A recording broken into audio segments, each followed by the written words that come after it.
નમસ્કાર મિત્રો, GSRTC conductor સિરીઝમાં આપનું સ્વાગત છે। આજે આપણે જીએસઆરટીસી કંડક્ટર માટે સ્પેશિયલ નિગમને લગતી માહિતી ભાગ 2 છે એમના વિશે વાત કરીશું કે જેની અંદર આ બધા ટોપિક કે છે જીએસઆરટીસીની ઈ ગવર્નન્સ હેઠળની પહેલો, ત્યારબાદ જીએસઆરટીસી બસ ઓનલાઈન બુકિંગ સિસ્ટમ અને ત્યારબાદ જીએસઆરટીસી દ્વારા અપાતી વિશેષ સેવાઓ, આ ત્રણેય ટોપિક વિશે આ લેક્ચરની અંદર આપણે વાત કરીશું। અને હા, વિડીયોના એન્ડમાં આ બધા ત્રણેય ટોપિક છે એમનું ક્વિક રિવિઝન છે એ રાખેલું છે, તો વિડીયોને એન્ડ સુધી જોજો। તો વિડીયોની શરૂઆત કરીએ ને એ પહેલાં ચલો તમે મને કહો કે જીએસઆરટીસી છે એની શરૂઆત છે એ કયા વર્ષમાં થઈ હતી? તમે મને કમેન્ટની અંદર કહો। હવે આપણે જીએસઆરટીસી નિગમને લગતી માહિતીનો ભાગ 2ની અંદરનો ટોપિક છે કે જીએસઆરટીસીની ઈ ગવર્નન્સ હેઠળની પહેલો। હવે આ ઈ ગવર્નન્સ હેઠળની જે પહેલો છે એનો મુખ્ય ઉદ્દેશ્ય શું છે? તો કે મુસાફરોને વધુ સારી, ઝડપી અને પારદર્શક સેવાઓ છે એ પૂરી પાડવાનો। હવે અહીં જો એક શબ્દ આપ્યો છે કે પારદર્શક। હવે અત્યારના આપણે કંડક્ટરની વાત કરીએ ને તો એમની પાસે એક કે જેની અંદરથી આપણે ફટ ટિકિટ છે ને એ પ્રિન્ટ કરી અને આપી દે છે।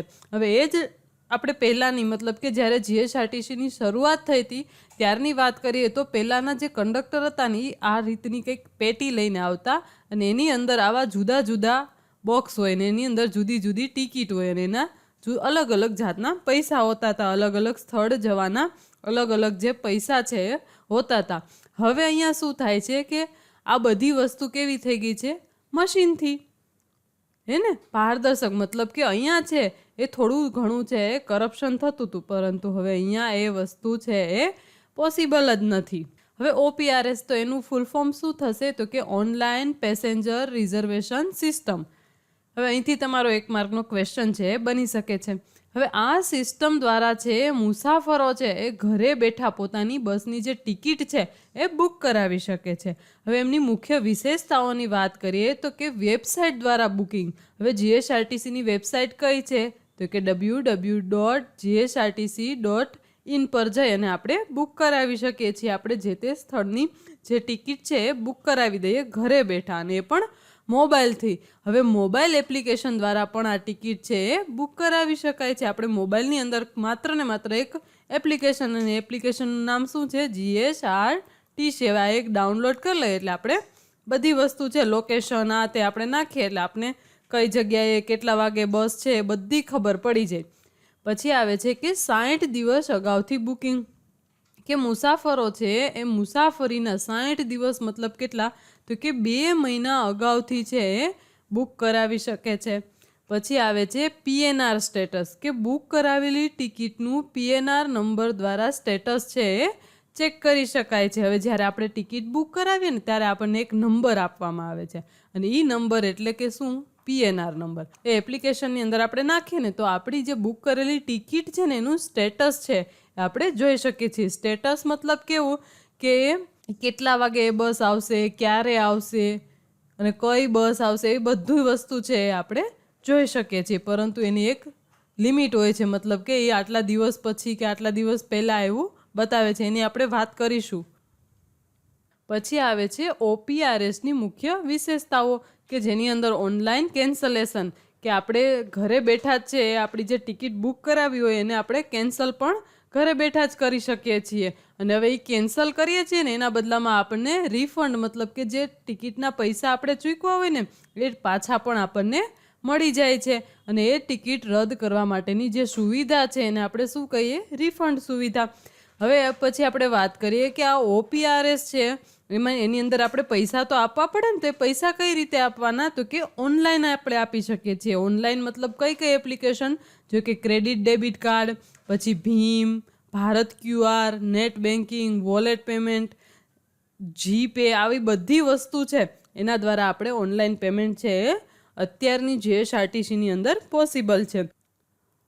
પછી આવે છે જીપીએસ આધારિત ટ્રેકિંગ સિસ્ટમ, કે આપણે ટ્રેક કરી શકીએ છીએ। ટ્રેક કરવું મતલબ કે કેવું? કે આપણે સપોઝ કે કોઈ એક બસ છે એ બુક કરી છે, હવે એ બસ ક્યાં પહોંચી છે, કઈ જગ્યાએ ઊભી રહેશે, એ બધી વસ્તુ છે આપણે જોઈ શકીએ છીએ। કઈ જગ્યાએ? તો કે આપણા ઘરે યા તો જે તે સ્થળે બેસી અને ચેક કરી શકીએ છીએ। ને એ પણ કઈ રીતે? તો કે મોબાઈલ થ્રુ યા તો લેપટોપ થ્રુ। કોઈ બી ડિજિટ દ્વારા છે, કોઈ બી ગેજેટ દ્વારા છે એ આ વસ્તુ આપણે ચેક કરી શકીએ છીએ. પછી જીપીએસ સિસ્ટમ છે એની મુખ્ય વિશેષતાઓ શું છે તો કે ટ્રેક માય બસ સુવિધા, કે મુસાફરો છે વેબસાઇટ અથવા તો મોબાઈલ એપ દ્વારા છે પોતાનું બસનું લાઈવ લોકેશન છે એ જોઈ શકે છે. પછી આવે છે પીએનઆર નંબર, કે ટિકિટ બુક કરતી વખતે મળેલો જે પીએનઆર નંબર છે એ પણ બસ ટેક કરવા માટે ઉપયોગી છે. પછી આવે છે વ્હીકલ નંબર દ્વારા ટ્રેકિંગ, કે બસનો જે કાંઈ પણ નંબર હોય ને એના પરથી પણ આપણે એ બસનું લોકેશન છે એ જાણી શકીએ છીએ. હવે આ જીપીએસ સિસ્ટમ છે એની મુખ્ય વિશેષતાઓની વાત કરીએ તો કે એસએમએસ આધારિત ટ્રેકિંગ. હવે શું થાય છે કે આપણે જે તે બસ છે એ બુક કરી હોય છે કે રિઝર્વેશન કર્યું હોય તો કે મુસાફરોને ટિકિટ સાથે શું થશે કે લાઈવ ટ્રેકિંગ, પણ એ કઈ રીતે તો કે એની લિંક છે એ એસએમએસ દ્વારા મળે છે. સમજાય છે ને અહીંયા સુધી? કેમ કે આપણે વિડીયોના એન્ડની અંદર છે એ ક્વિક રિવિઝન કરવાના છીએ, આખા સંપૂર્ણ 3 ટોપિકનું છે એ ક્વિક રિવિઝન કરવાના છીએ. અને હા મિત્રો, વિડીયોની અંદર વ્યૂ તો ઘણા બધા આવે છે, પરંતુ ચેનલને સબસ્ક્રાઈબ કરી, વિડીયો ગમે તો વિડીયોને લાઈક કરો અને આવા વિડીયો છે નેક્સ્ટ કયા ટોપિક પર જોઈએ છે તે મને કમેન્ટ કરો. પછી આવે છે મેપ પર લાઈવ લોકેશન, કે આપણે ગૂગલ મેપ છે એના પર પણ આપણી જે જીએસઆરટીસીની બસ છે એમનું લોકેશન છે એ જોઈ શકીએ છીએ. પછી આ જીપીએસ સિસ્ટમની અંદર ડિજિટલ પેમેન્ટ માટેની પહેલ, કે જીએસઆરટીસીની કુલ આવકના 30% હિસ્સો છે એ ડિજિટલ પેમેન્ટ દ્વારા આવે છે. જો અહીંયાથી તમારો 1 માર્કનો ફરીથી સવાલ બને છે કે કેટલા ટકા હિસ્સો છે હાલની અંદર જીએસઆરટીસીની કુલ આવકના કેટલા ટકા હિસ્સો છે એ ડિજિટલ પેમેન્ટ દ્વારા આવે છે, તો એમનો જવાબ આવશે 30% હિસ્સો. પછી જોઈએ કે કુલ ડિજિટલ ટ્રાન્ઝેક્શનની અંદર 85% હિસ્સો છે એ કોના દ્વારા આવે છે? યુપીઆઈ દ્વારા. જો તમારે આ નંબર છે ને એ યાદ રાખવા ખૂબ જરૂરી છે. એવું હોય ને તો તમે મારી સાથે પેન અને કોપી લઈને બેસો, કે જેથી કરીને તમને પણ યાદ રહે. મારી સાથે લખતા જજો કે પરીક્ષામાં તમારો એક પણ માર્ક છે એ ખોટો ન થાય.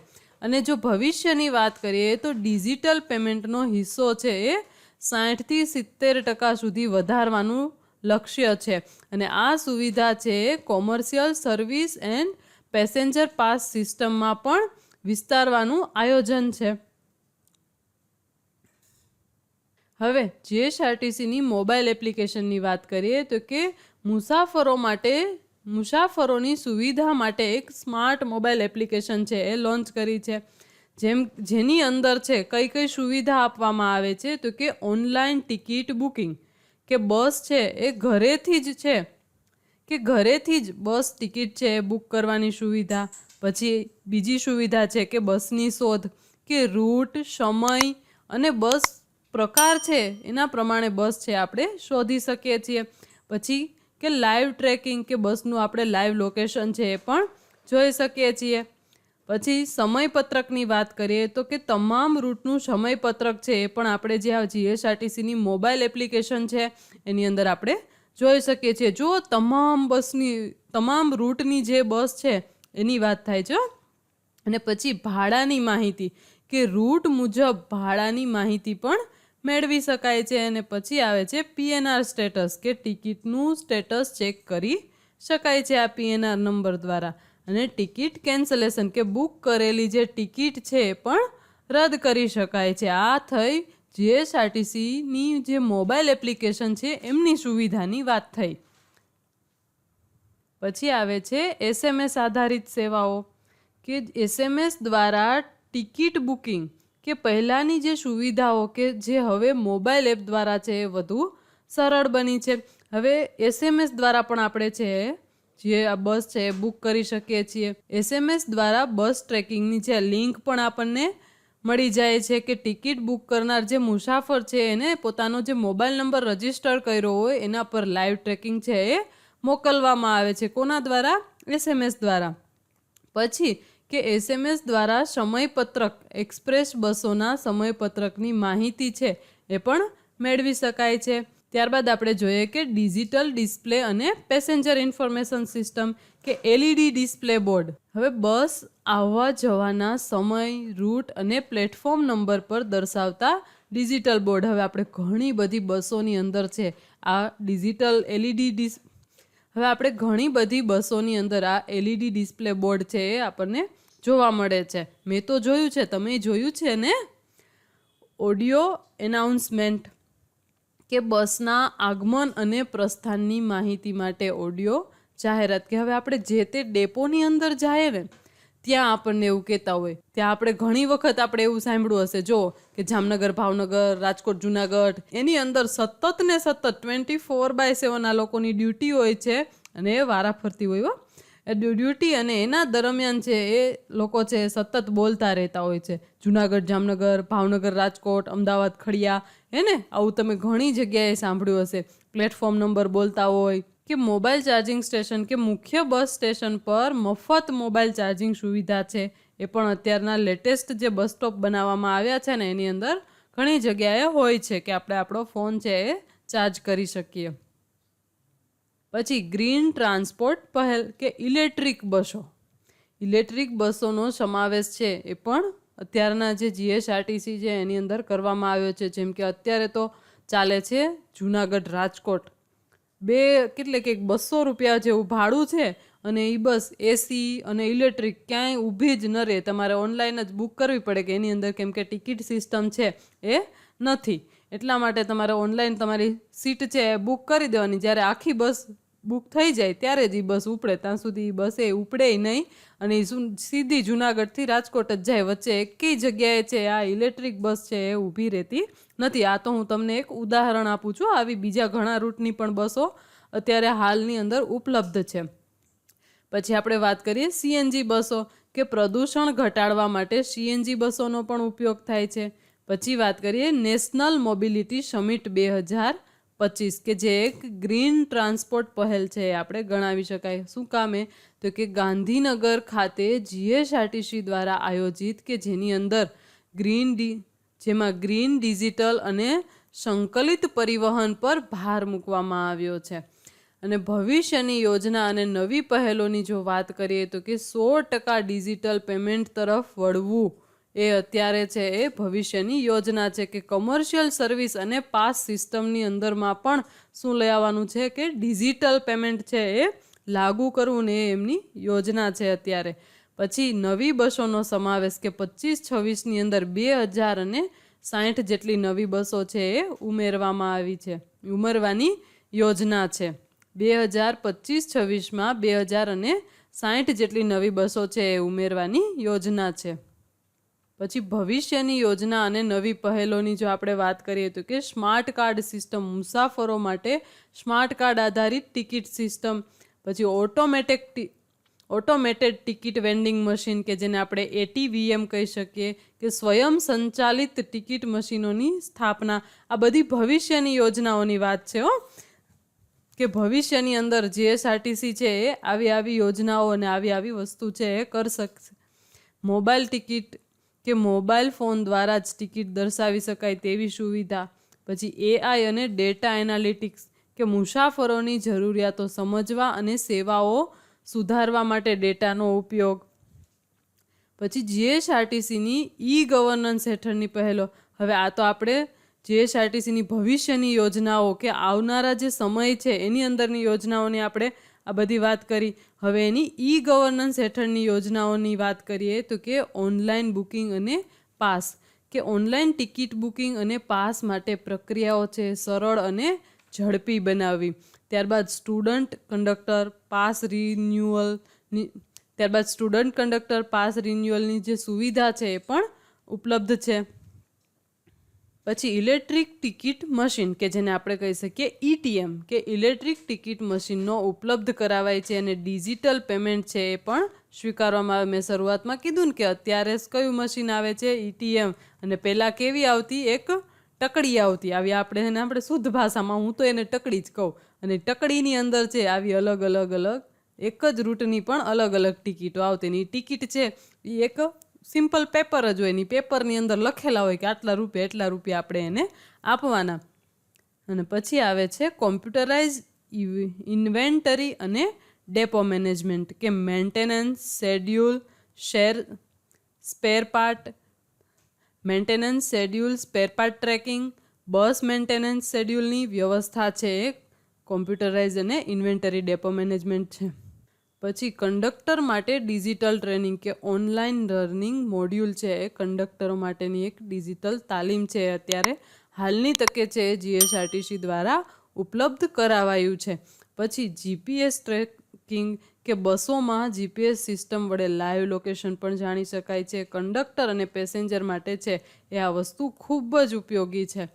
મુસાફર પ્રતિસાદ અને મદદ કે મુસાફરોને ફરિયાદ અને પ્રતિસાદ આપી શકે છે અને એનો જે ફરિયાદ છે એ પણ એમને સ્વીકારવા માટે છે, એની જે ફરિયાદ છે એ પણ જીએસઆરટીસી છે એ સ્વીકારે છે.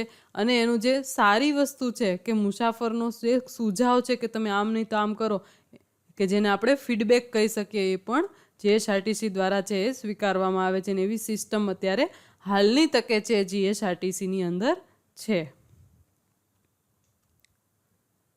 તો હવે અત્યાર સુધી આપણે જોયું કે જીએસઆરટીસી દ્વારા ઈ ગવર્નન્સ હેઠળની સેવાઓ જોઈ. હવે આવે છે જીએસઆરટીસી દ્વારા અપાતી વિશેષ સેવાઓ. હવે વિશેષ સેવાની વાત કરીએ, જેવી કે તહેવાર દરમિયાન વિશેષ સેવાઓ. તહેવાર દરમિયાન મતલબ કે કેવી કે સપોઝ કે 2025ની અંદર જે કુંભ મેળો થયો હતો, તો હવે એ કુંભ મેળાની અંદર છે એ જીએસઆરટીસી છે પોતાની બસો છે એ અલગથી ત્યાં પ્રોવાઈડ કરે છે. એના અલગથી 3 નાઇટ 4 દિવસ આ બધે ભાડું છે એ પણ અલગથી હોય છે. અને આખું જે છે ને એ પેકેજ બહાર પાડે છે. અને પેકેજ છે એના અકોર્ડિંગ છે એ લોકો છે એ પેકેજ બુકિંગ કરે છે અને એ બસ છે એટલા દિવસ ત્યાં રહે છે. અને જે લોકોને તે લઈને ગઈ છે ને એને પછી ફરીથી લઈને પણ આવે છે. ત્યારબાદ ધાર્મિક સ્થળો માટે યાત્રા અને સેવાઓના પ્રવાસનના પેકેજો, ને આપણે વાત કરીને કે કુંભ મેળાની, મહાકુંભ મેળો પ્રયાગરાજની અંદર થયો હતો ને, એની અંદર આપણે વાત કરી. પછી આપણે ઔદ્યોગિક સેવાઓ માટેની, પછી આવે છે શિક્ષણ સંસ્થાઓ માટે સેવાઓ, પછી કરાર આધારિત સેવાઓ અને અન્ય વિશેષ સેવાઓ. આ બધી સેવાઓ માટે આપણે એક ડિટેલની અંદર એક ટેબલ દ્વારા સમજીએ. હવે તહેવારોમાં વિશેષ સેવાઓ કે તહેવારની અંદર જેવા કે હોળી, દિવાળી જેવા તહેવારો દરમિયાન છે વધારાની બસો અને ટ્રીપો છે એ જીએસઆરટીસી છે લોકોની મુસાફરી માટે પૂરી પાડે છે. પછી આવે છે ધાર્મિક યાત્રા અને સેવાઓ. મહાકુંભ, સોમનાથ, દ્વારકા, ડાકોર જેવા તીર્થ સ્થળો છે ત્યાં પણ જીએસઆરટીસી પોતાની અલગથી બસો છે એ મૂકી અને મુસાફરીને સરળ બનાવે છે. પછી પ્રવાસન પેકેજોની જો વાત કરીએ તો કે પ્રવાસન વિભાગ સાથે પણ સંયુક્ત પેકેજો છે એ ઉપલબ્ધ કરે છે.